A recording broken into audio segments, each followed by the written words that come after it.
안녕하십니까. 김경국TV 시작하겠습니다. 국민의힘 전당대회 경선이 지금 시작하자마자 폭발을 해버렸습니다. 특히 한동훈 후보와 원희룡 후보의 충돌이 지금 거의 선을 넘었을까 말까 그렇게 아슬아슬한 상황까지 치닫고 있습니다. 두 사람은 서울대 법대 선후배 사이죠. 원희룡 후보가 10년 선배입니다. 두 사람은 또 윤석열 정부 초대 내각에서 함께 일을 했습니다. 그리고 또 지난 총선 때까지만 해도 원팀으로 이재명과 맞섰던 사이죠. 그런데 지금 전장에서 만나자 안면몰수하고 싸늘한 관계로 변해가고 있습니다. 권력은 부자지간도 나누지 않는다고 했죠. 두 사람 사이의 관계도 그런 관계로 지금 점차 흘러가고 있는 것 같습니다. 특히 한동훈 후보는 지금 반윤으로 내몰리고 있습니다. 그리고 원희룡은 가장 윤심에 가까운 후보로 평가받고 있죠. 그러다 보니 출마 선언 직후부터 두 사람은 서로 견제하기 시작했고 하루하루가 다르게 지금 충돌 강도도 높아지고 있는 것입니다. 원희룡 후보의 말 맞다나 이러다가 지금 진짜 다 죽을지도 모르는 그럴 정도로 대립이 갈수록 격화되고 있습니다. 급기 오늘은 이제 진실 공방까지 벌어지고 있습니다. 두 사람은 아무 정치 일정도 잡혀 있지 않았던 지난달 12일 한동훈 후보의 집 근처 중식당에서 딤섬 만찬을 가졌었죠. 총선이 꼭 한 달 지났던 당시 시점이었는데 두 사람은 똑같이 첫 패배, 그러니까 한동훈 후보는 지난 비대위원장으로서 선거란 걸 처음 치러봤죠. 그래서 패배를 했고 원희룡 후보 역시 지금까지 모든 자기의 선출직 선거에서는 승승장구해왔는데 이번 총선에서 처음으로 패배를 했습니다. 그래서 두 사람 모두 첫 패배의 후유증에 시달리고 있던 그런 시점이었습니다. 그때 당시 두 사람의 저녁 만찬 회동 사실이 언론에 공개되면서 두 사람이 과연 무슨 말을 나눴을까 온갖 추측들이 난무했습니다. 원희룡 후보가 윤석열 대통령과 한동훈 사이를 중재했을 것이다 이런 얘기부터 차기 당대표 출마 조율 그런 얘기까지 온갖 설들이 보도됐는데 두 사람은 입을 닫아 왔었습니다. 그런데 정작 경쟁이 시작되면서 그날 둘 사이에 있었던 이야기를 놓고 지금 진실 게임이 벌어지고 있는 것입니다. 둘 사이에 있었던 일이니까 누구 말이 진실인지 누구 말이 거짓인지 아무도 알 수가 없습니다. 외부에서는. 그래서 대개 진실 게임이 벌어지면 두 사람 사이가 소원해질 수밖에 없습니다. 발단은 원 후보가 제공했습니다. 원 후보는 오늘 오전 CBS 라디오 뉴스쇼에 출연해서 지난 5월 12일 서울 시내 한 중식당에서 한 후보의 만찬 회동과 관련해서 그때는 둘 다 당대표를 안 할 것을 전제로 서로 얘기가 됐었다. 그렇게 얘기했었습니다. 서로 전당대회에 출마하지 않기로 했다. 그런 얘기를 공개한 것이죠. 원 후보는 하루 전날 채널A에 출연해서도 당시 만찬 때는 전당대회에 안 나갈 것처럼 해놓고 이렇게 하면 되느냐 이렇게 주장을 했습니다. 지난 22일 원 후보가 한 후보에게 전화를 걸어서 두 사람 통화가 이루어졌는데 당시 원 후보는 한 후보에게 전당대회에 출마할 거면 최소한 자기한테 상의나 통보는 해야 하지 않느냐 이렇게 얘기했다고 원 후보가 주장했습니다. 원 후보는 또 전당대회에 나가려면 당정 관계의 묵은 갈등을 해소하고 나가야 하지 않겠느냐 이런 얘기를 전달했는데 한 후보가 아랑곳하지도 않더라 이렇게도 주장했습니다. 그러니까 원 후보의 주장을 정리하자면 지난달 12일 딤섬 만찬 당시 두 사람은 이번 전당대회에는 출마하지 않는다는 의견을 주고받았고 물론 약속까지 했다는 말은 없었습니다. 어쨌든 원 후보 자기도 이제 그런 줄 알고 넋놓고 있었는데 한 후보가 선수를 쳤다는 것입니다. 그래서 원 후보가 22일 한 후보에게 전화를 걸어서 안 나갈 것처럼 해놓고 이러면 되느냐 상의나 통보는 했었어야 되지 않느냐 그렇게 따졌다는 주장입니다.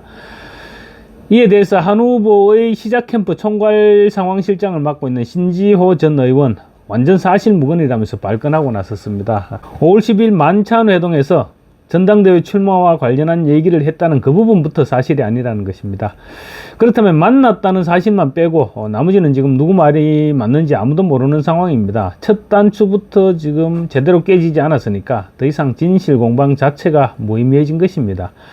한 후보 측 신지호 총괄 상황실장은 5월 12일 저녁 식사 자리에서 전당대회 출마 관련한 얘기를 했다는 원 후보의 주장은 사실무근이다. 그렇게 주장했습니다. 또 원 후보가 최근 한 후보에게 전화를 걸어서 안 나갈 것처럼 해놓고 이러면 되느냐, 상의나 통보는 했어야 되지 않느냐 이렇게 주장했다는 얘기에 대해서도 반박했습니다. 원 후보가 지난 22일 전화를 걸어왔을 때는 이미 그때는 두 사람 다 출마하기로 결정을 했었던 때라서 페어플레이 하자, 그 정도의 대화만 오고 갔다는 것입니다. 물론 신지호 실장의 주장은 한동훈 후보로부터 확인한 내용을 전달하는 것이겠죠. 어떻습니까? 이 정도 얘기가 나왔는데 누가 거짓말이지 감이 잡히겠습니까? 상황이 이쯤 되면 두 사람 중 한 사람은 아마 미치고 펄짝 뛰지 않을까 싶습니다. 단둘이 있었던 얘기니까 확인해 줄 사람도 없을 것입니다. 어쩌면 뭐 갤럭시 전화를 둘 중에 누군가 사용한다면 자동 통화 녹음 기능이 있으니까 전화기에 통화 내용이 녹음되어 있을 가능성이 높습니다. 뭐 제 전화도 통화를 하고 나면 녹음이 되어 있는데요. 그렇다고 여당 대표 후보쯤 되는 사람들이 통화 내용을 공개하면서 자 봐라 내 말이 맞지 않느냐, 이렇게 또 할 수도 없는 노릇이죠. 과거 이준석이 그 전화 통화 내용을 공개해서 자기 주장이 맞다는 사실을 입증했는지는 몰라도 신뢰에 치명상을 입었습니다.